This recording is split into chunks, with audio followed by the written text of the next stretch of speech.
There are only a few rules you have to follow when you set out to help someone. Hold the ladder. I would bring as many ladders as possible. To make sure that the structure falls over into this lady's yard, not the next person's yard. Don't paint each other. Don't paint next to her.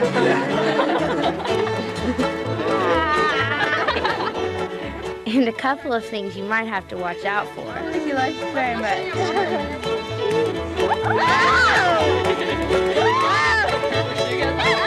But the most important rule is follow your heart. It's a great opportunity to really take on a project, feel like you've accomplished something, and really reach out to help people who can't do it on their own. You get to meet the person that you're helping, and you can see how much they appreciate the work that you're doing for them, because they know that they can't do it, they can't pay someone to do it. Now we have a new friend, we have somebody that's going to be praying for us, and we're going to be praying for her, so it works out all the way around. Take care of yourself. Follow your heart. That's the one rule Inez Russell followed when she started Friends for Life.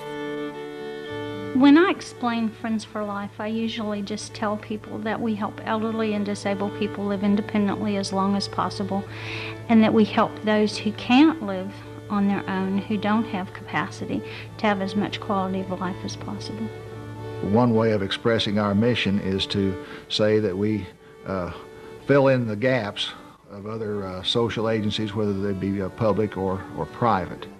People want to participate in something that is doing so much for so many for so little. It's a fantastic thing that's happening here in Waco. There are many in our community and all over this country that do not have any help. Friends for Life is the help. Caring help that comes on a daily basis when each of these individuals need that help, in whatever area, whether it be in their financial management, taking care of building a ramp that they need, driving them somewhere, just generally caring about them, having a conversation. One of the greatest things that we can do for someone that finds themselves in that position in life where they've reached that maturity is to be able to communicate with them and make them feel that they are alive and that they have people that care about them and want to hear what they say. That's really important. Some of them are all alone and they don't have anybody to count on. And it's kind of nice to have somebody call them every day and just say hello. Because a lot of times every morning all I do is say good morning, and they know who I am. And they just say good morning and I'm doing fine, and that's all we have to say. Because it's wonderful to have someone that you can call on. Like I needed a roof, and the water came through, and I had to put pans and pots, and I had a wash tub sitting in my front room because it leaked worse there, and the water would fill the tub, and I couldn't get up and empty the water, even carry the buckets. So I called Friends for Life, and she sent someone out right away. They took buckets and emptied the tub and emptied the other pots and pans of the water. I feel guilty when I have to ask someone to do something for me, but to fall ill and be alone, that's not good. Now, if I don't call them, some of them call and want to know if I'm all right. Why didn't I call today? They miss me. Everything that we do for Friends for Life is so meaningful. The people we call and contact, they just appreciate so much. They say thank you for calling, and everything. So it's a wonderful thing.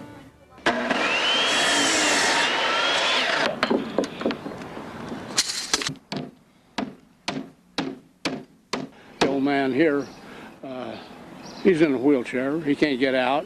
His wife isn't big enough by herself to get him up and down the steps, so they needed it real bad. You got it? That's what it's all about, helping people. I've been involved with things before where you knew that what you did was going to make a difference, but it was going to be down the road at some point. The things that we do impact lives right now. We can change somebody's entire world in a day. And And that feels good.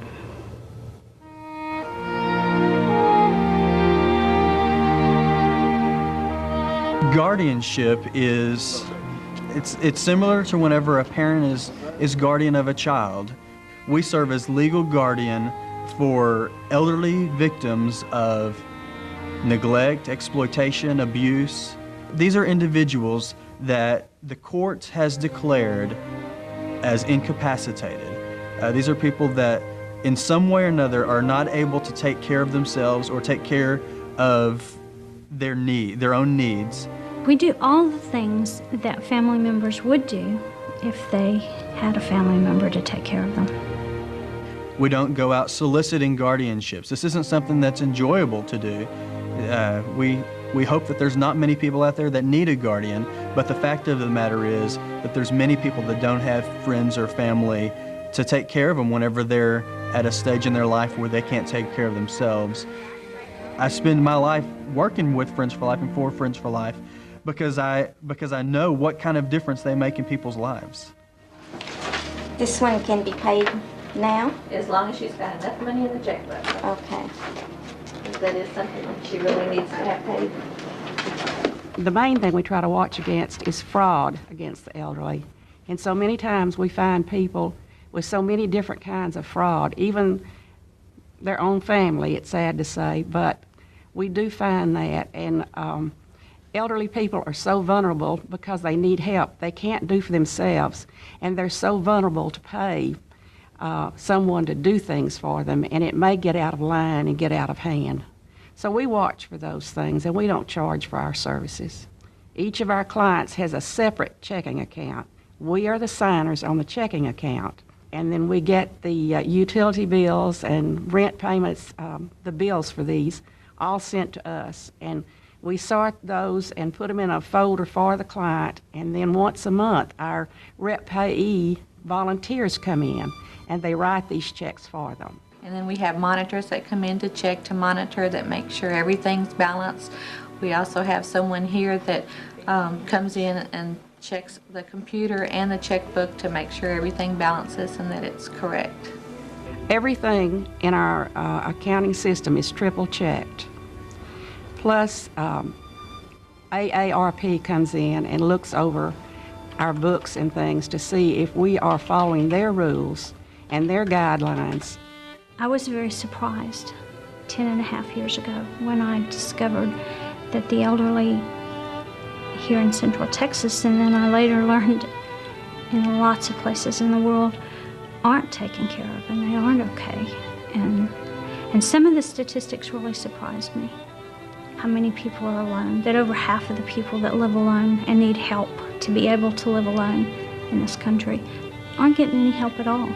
Not from churches, not from other organizations, not from neighbors, family, friends, nobody. And I think the saddest part of all of that is that this is something we can fix. This is something we can do something about. There are a lot of things we can't fix, but this is something we can do something about. Friends for Life is there. For, whatever I need or whatever, I just totally depend. When we've been there 10,000 years, bright shining as the sun.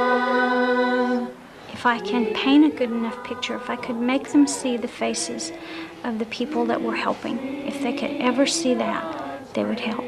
I know they would.